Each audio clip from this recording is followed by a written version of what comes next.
La plupart des fois, on a l'impression que les chrétiens continuent à aller dans l'église et l'une des premières choses qu'ils cherchent, c'est la bénédiction, mais c'est la dernière chose qu'ils ont. Ils donnent, ils sèment, ils contribuent et la seule chose qu'ils n'ont pas, c'est l'argent finalement qu'ils cherchent. Oh, et ils expliquent comme si Dieu était un Dieu complexe. Qui quand tu lui demandes l'argent, il dit non, je ne te donne pas l'argent, je te donne d'abord autre chose. Je te donne la santé. Dieu n'aime pas donner l'argent. Pourquoi le même Dieu de Juifs leur donne de l'argent? C'est le même Dieu. Hein? Quand il vient avec les chrétiens, il dit à vous, je n'ai pas confiance. C'est ça l'idée? Ou bien un truc qu'on ne comprend pas. Ou un truc qu'on pratique mal. Jésus est en train de parler. Il parle aux scribes, aux pharisiens. Il dit, vous donnez la dîme. Vous savez, ils donnaient la dîme de tout. Les pharisiens étaient si rigoureux qu'ils donnaient la dîme des plantes et des épices. Tellement qu'ils devaient donner la dîme de tout ce qu'ils avaient. Ils prenaient même la dîme des épices, des menthes comme ça. Ils regardent combien de menthes ils ont. Ils rassemblent toute la menthe. Ils prennent la dixième partie, il va donner. Jésus dit, malheur à vous. Vous êtes si détaillés dans des choses comme ça. Mais vous négligez l'essentiel qui est la justice, la miséricorde. Vous négligez la fidélité sans toutefois négliger de pratiquer les autres choses. Il dit, vous avez bien suivi cela?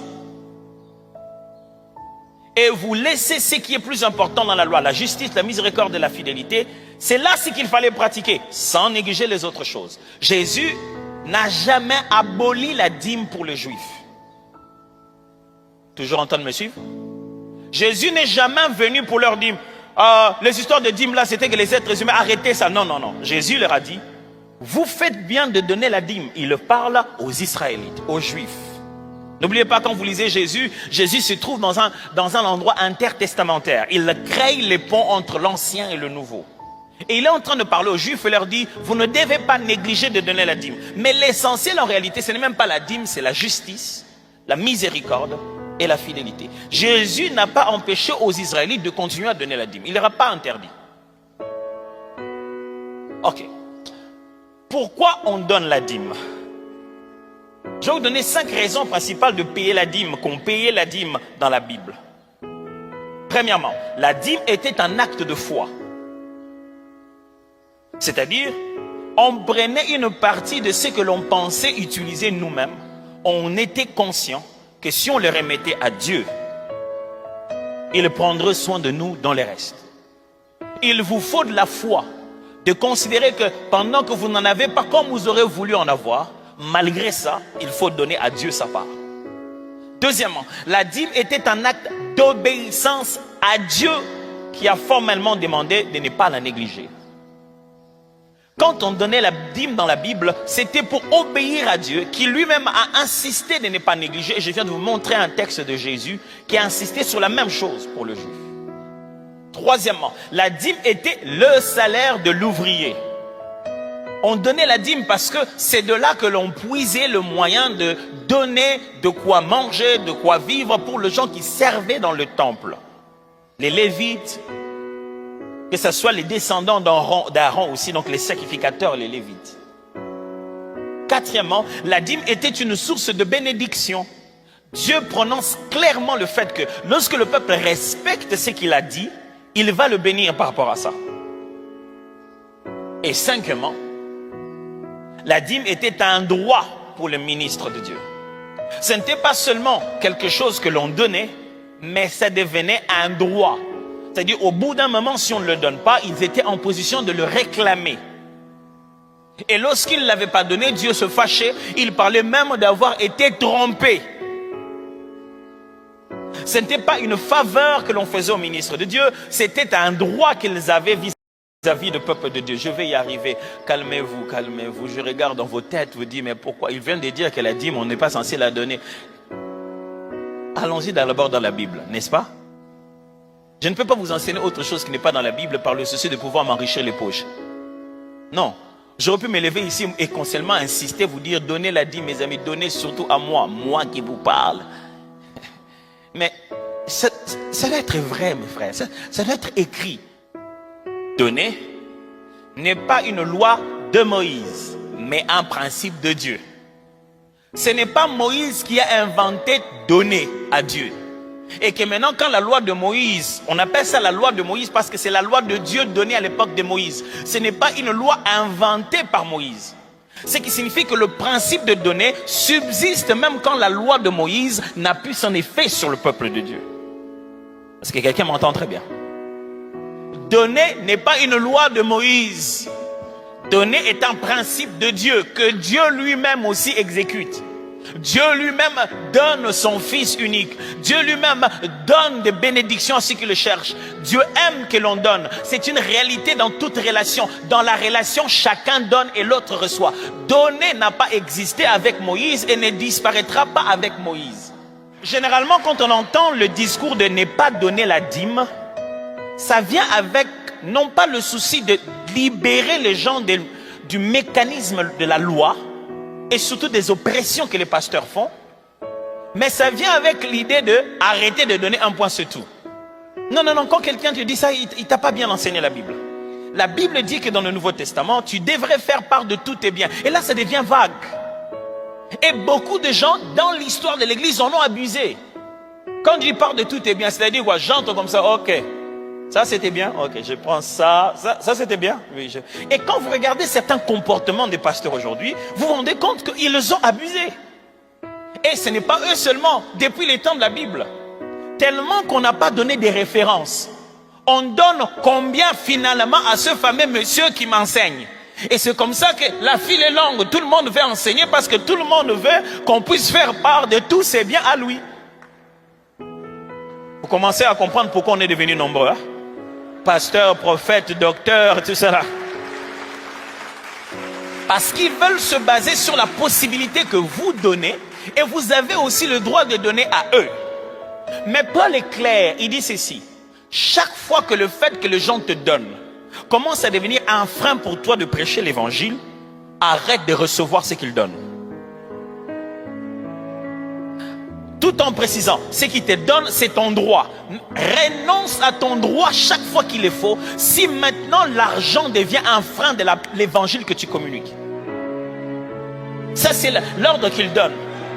Alors, mais écoutez la suite. Ne vous y trompe pas.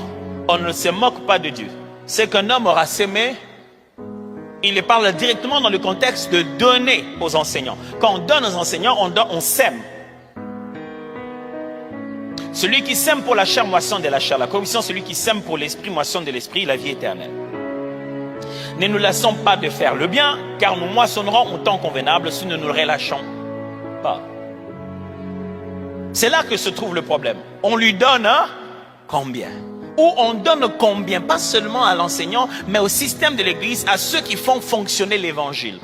Parce qu'on a dit qu'on fasse part de tous leurs biens. Le but de Paul ici, c'est pour leur dire, vous n'êtes pas sous une loi qui dit, il faut leur donner absolument ceci. Si vous ne donnez pas, vous êtes dans la malédiction. Non, non, non, non. Il veut dire, c'est ça. Soyez généreux envers eux. Chaque fois que vous avez des moyens pour pouvoir partager avec eux en vain de s'aimer dans leur vie comme ceux qui annoncent l'évangile, faites-le. Mais la première église s'est dit ceci. On commence à avoir des problèmes avec ce qu'on doit donner. Cherchons ce qui est déjà révélé pour expliquer ce qui est complexe. C'est ce qui s'est fait dans la Bible. Quand vous êtes devant un texte qui est complexe, on va chercher un texte qui est un peu plus clair. Alors il se base et dit, Paul nous avait comparé au sacrificateur. Alors on devrait donner un minimum pour que chacun donne un minimum et que si vous voulez donner plus, vous puissiez le donner. Ce qui est déjà révélé a été le système appelé dîme. Maintenant, quand on utilise le mot dîme dans la Bible, on ne parle plus des 10%.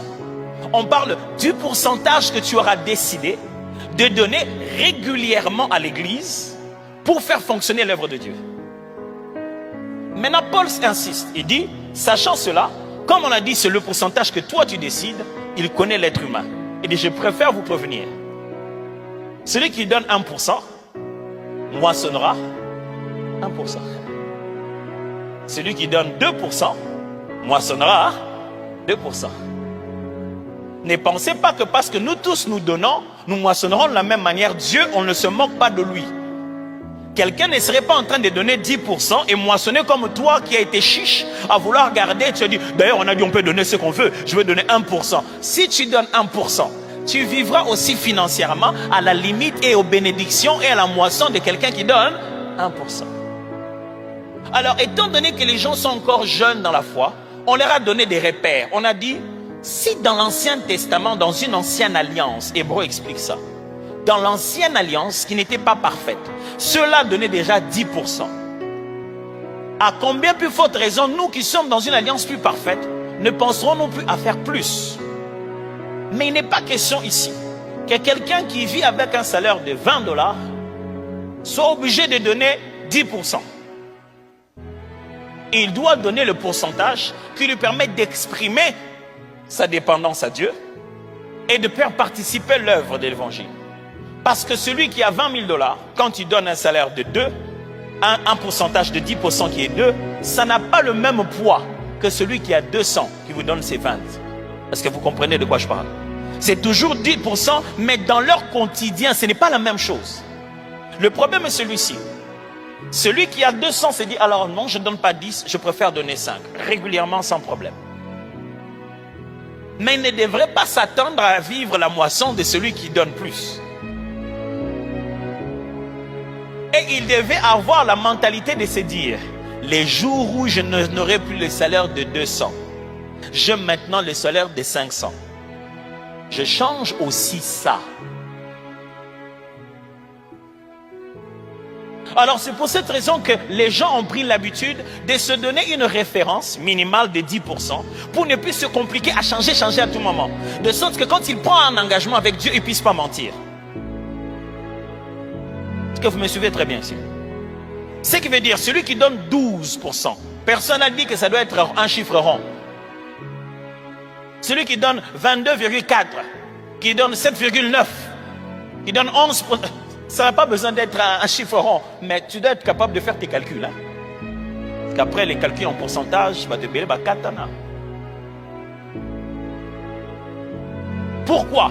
Parce que ce que Dieu veut que l'on puisse donner aux gens qui travaillent dans le temple, ce n'est pas juste un cadeau.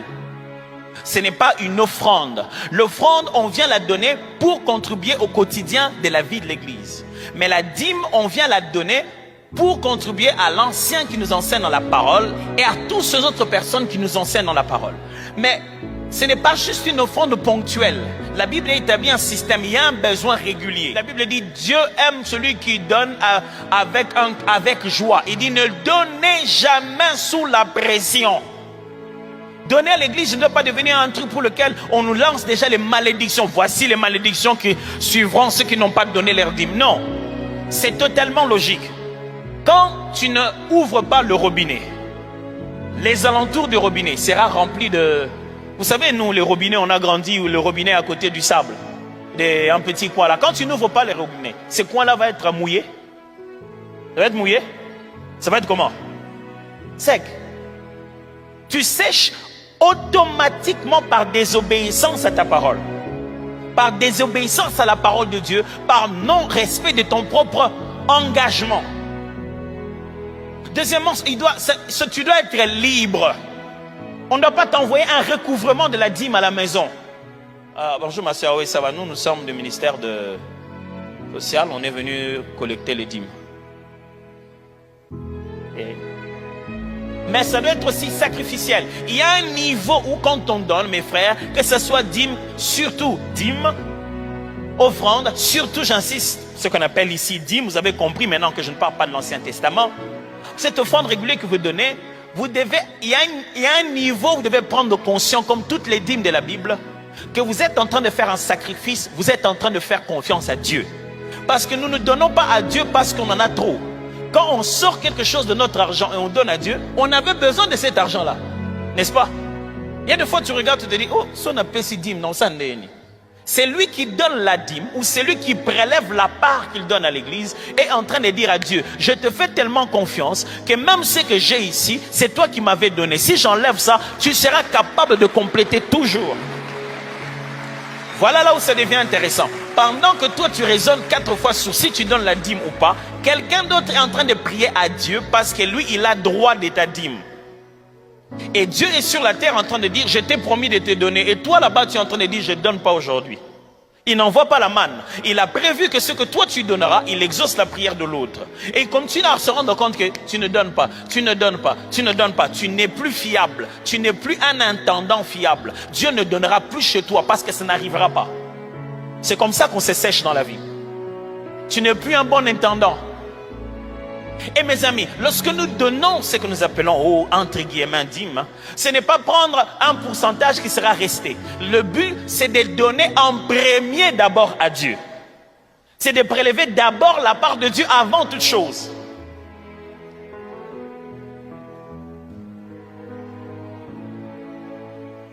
Enfin, les chrétiens font 4 choses. Tellement de choses à dire aujourd'hui, je résume ça. Les chrétiens font 4 choses avec l'argent. 1. Mettre Dieu en premier. Mes amis, quand vous avez reçu et vous voulez donner cette part, cette contribution qu'on a tenté d'appeler ici une dîme, ou vous voulez donner quelque chose pour la gloire de Dieu, appelé action de grâce, comme vous voulez, vous devez le faire avec la mentalité selon laquelle Dieu est en premier d'abord. Ne donnez pas à Dieu les restes. J'ai vu les gens regarder les derniers billets qui leur sont restés.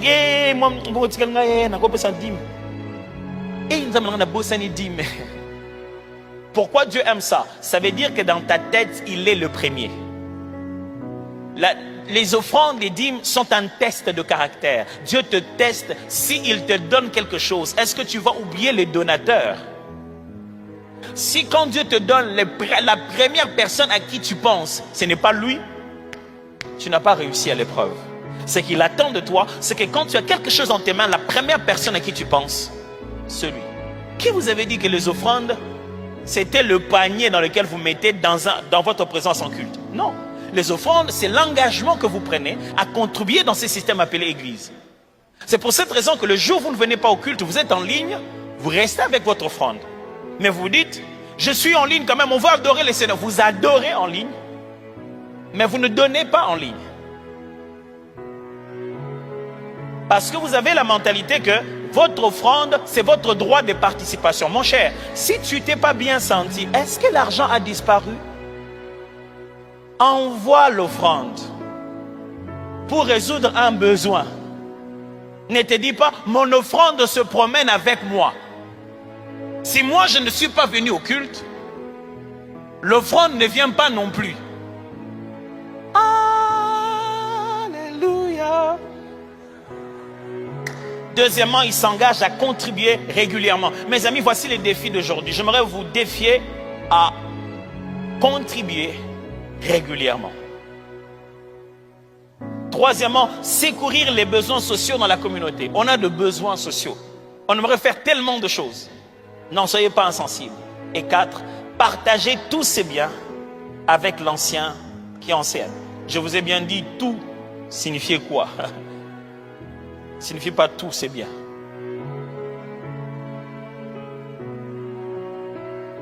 Seigneur, merci pour ta parole. Laisse qu'elle fasse du bien à nos cœurs et que nous y obéissons selon que ton esprit nous parlera. Quand tu deviens maître de nos vies, tu dois être maître de tout. Si Jésus n'est pas Seigneur de tout, il n'est pas Seigneur du tout.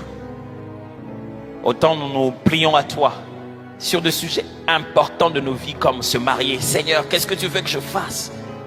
Qui voudrais-tu que j'épouse? Je dois lui dire oui ou non. On se plie à toi sur des sujets. Seigneur, où est-ce que tu veux que j'investisse cet argent? Dans quelle université que tu aimerais que j'étudie? Mais quand il est question d'argent, nos cœurs deviennent pourris. On a l'impression que Jésus n'est pas maître de notre argent. Apprends-nous à être conduits par l'Esprit même dans nos finances et à les avoir à dire, Seigneur, que veux-tu que je fasse de cet argent? À qui voudrais-tu que je le donne? De quelle manière voudrais-tu que je l'investisse? Comment voudrais-tu que je le produise? Donne-nous de faire de toi aussi, Seigneur, de nos finances. Amen.